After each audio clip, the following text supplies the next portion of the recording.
Good afternoon, December 1, ano? Merry Christmas. So, gold top-down analysis tayo, Monday. Let's start from Monday, monthly. So, since established naman na yung ating support and resistance, ayan. So, mga naka-attend na, this is our support and this is our resistance. At the moment, the price now ng November is bullish. Kaya lang, hindi naman yan basta-basta didiretso. So, this is the high ng October, high ng November, kaya nagkaroon ng trend line na pababa, and this is the low, and this is the higher low ng November, so nagkaroon ng trend line na pataas. So, it's a consolidation. But obviously, the price is bullish. But hindi siya didiretso kaagad. So, especially kung monthly pinag-uusapan. So, we go down weekly. So, connect natin yung high nitong price na to at high nito. So, we have this trend line. Ayan. High nito. Ayan. As you can see, the price now ay lumabas dun sa trend line na yon, bullish. Kaya lang, magmi-meet sila nung resistance from this week, high ng week na to. Ito. So, last week, ito yung price. Obviously, napalapit na siya sa resistance. There are retailer na pag ganyan, nagsesell na. But institution, hindi. Institution will try to wait na ang price lumabas dito. Yun yung tinatawag na liquidity sweep. Kaya lang, hindi mo masyadong makita kung weekly. So, we have to go lower time frame. For example, daily. Yan. So, sa daily, makita natin, nagkaroon ng puntot. Bakit? Kanina, nag-open dito, bumaba, and then tumaas. Ngayon, bumababa after ng liquidity sweep. After na stop loss hunting. So, kaya yung mga institusyon, hindi ka agad dyan nagsesell kasi alam nila, eto na yung resistance.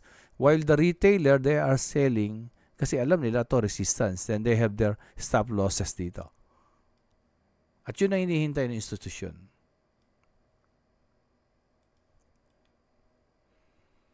Then, we go down 4 hours. Ayan, di ba? So, we have now our double top. And then, ito na yung price ngayon. So, kanina mayroong mga nag-profit dyan. Tapos, ngayon naman, may nag-profit na rin dito. Ayan. And, alin kaya yung babalikan yan? Kasi ito yung another consolidation, another consolidation, another consolidation. Ayan. Breakout, consolidation, breakout, consolidation, breakout.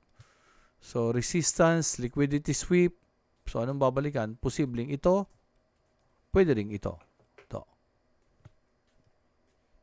Kaya nga, kailangan medyo maingat at mapag-observe. Sa mga wala pang experience, so you will learn from these lessons. Panoorin nyo lang ng panoorin yung mga video natin. So, ayan ngayon. If the price ay nag-consolidate dito at nagkaroon ng breakout, possible na ito ay babalikan. Babalikan talaga yan. So, posibleng ito yung galaw na yan, pwedeng balikan niya yan hanggang dito. Kasi kung nag-breakout dito yan, most of the time may mga unfilled orders yan. Let's say 100 million at nabenta na yung 50 million dito. So, babalikan yan para i-sell uli yung another 50 million dito. Or 20, 30, tapos habang tumataas, ayun. Okay, ine-execute nila yung mga filled orders, unfilled orders na yan. So, sa ngayon, tingnan natin 30. So, ayan.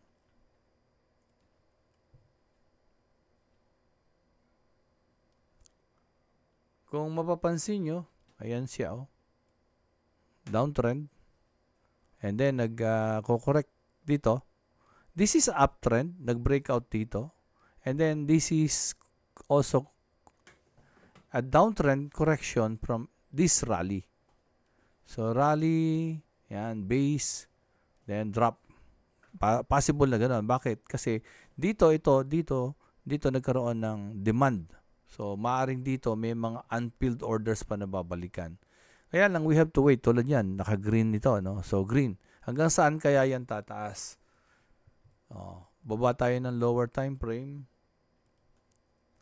30 minutes. Ayun, may mga, ayan, no? Fair value gap. 5 minutes. Ayun, no? Fair value gap. Another fair value gap. Ayan, no? Ng 5 minutes. 1 minute. Ayan, tingnan natin. So 1 minute, meron din. Ayan, no? Ayun yung pinaka fair value gap ng 1 minute. Or pwede rin ito. Kaya lang, medyo nang close na to. Kaya ang pinaka-posible dito, ito. Yan yung pinaka-posibleng balikan. And kung mapapansin nyo, this is now an uptrend on a lower time frame. Possible yan. Pagdating dito, magko-consolidate. Tapos kung mag-breakdown, yun. Pwedeng bumaba na uli. So, you just need to wait and at the same time, familiarize yung sarili nyo sa mga setup until maging komportable na kayo, no? And good luck for today. And again, Merry Christmas, December 1. Okay. And just wait for the price na mag-consolidate dito. Sa area na to.